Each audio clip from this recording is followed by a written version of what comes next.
3 joueurs de l'équipe de Carlo Ancelotti ont été acclamés par le public madrilène après l'Atlético. Ils ont tout réussi. Malgré le nouveau match nul du Real Madrid contre l'Atlético au Santiago Bernabéu dans le cadre de la 23e journée de Liga, 3 joueurs de Carlo Ancelotti ont laissé des copies très correctes.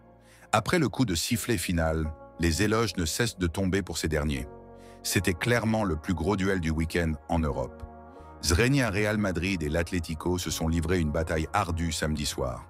Dans la lutte pour le trône en Liga, les deux équipes rivales de la capitale espagnole ont tout fait pour empocher les 3 points, en vain. Après 90 minutes de temps réglementaire et 3 minutes de temps additionnel, le score affiché était un score de parité d'un but partout.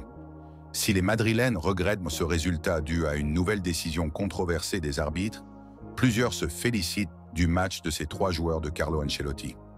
En premier, nous avons Raúl Asensio. Si l'ensemble de l'équipe s'est battu pour éviter un résultat négatif, la prestation du jeune Raúl Asensio ne peut pas passer sous silence. En l'absence d'Antonio Rudiger, David Alaba et Eder Militão, les titulaires habituels en défense centrale qui sont actuellement blessés, le jeune défenseur de 21 ans a prouvé qu'il mérite clairement une place de titulaire au Real Madrid. Dès l'entame de la partie, Asensio a réalisé 2 grosses interventions difficiles pour marquer son territoire et rassurer ses partenaires.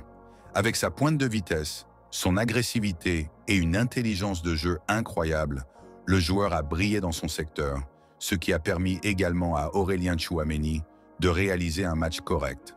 Avec 3 duels remportés sur 3 au sol et 2 duels aériens remportés sur 2, Raúl Asensio était clairement le patron de la défense madrilène. Avec un ratio de 96% de passes précises 49 sur 51, 2 tacles, aucun dribble subi, aucune faute commise pour seulement 2 pertes de balles, il n'y avait rien à dire sur le match du jeune joueur, qui donnera des maux de tête à Ancelotti après les retours de Militão et Alaba. En deuxième lieu, nous avons Dani Ceballos, c'est lui l'autre élément fort applaudi. Comme depuis plusieurs semaines déjà, le milieu de terrain espagnol est sur un nuage à Madrid. Une nouvelle fois lancé titulaire samedi soir, Dani Ceballos a fait la misère aux Colchoneros.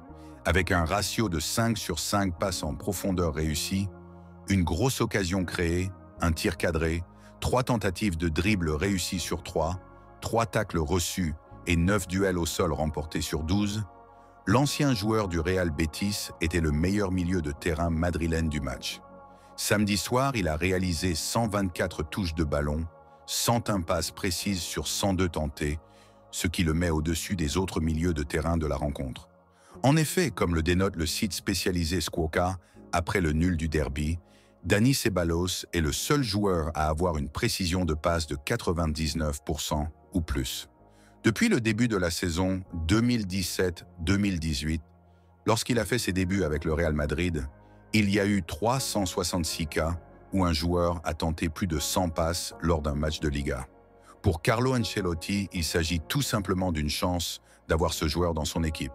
Ceballos va indéniablement jouer un grand rôle dans cette équipe madrilène désormais.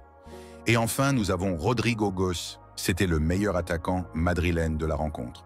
Au Real Madrid, il y a Kylian Mbappé qui marque toujours des buts et Vinicius Junior qui brille sur et en dehors du terrain.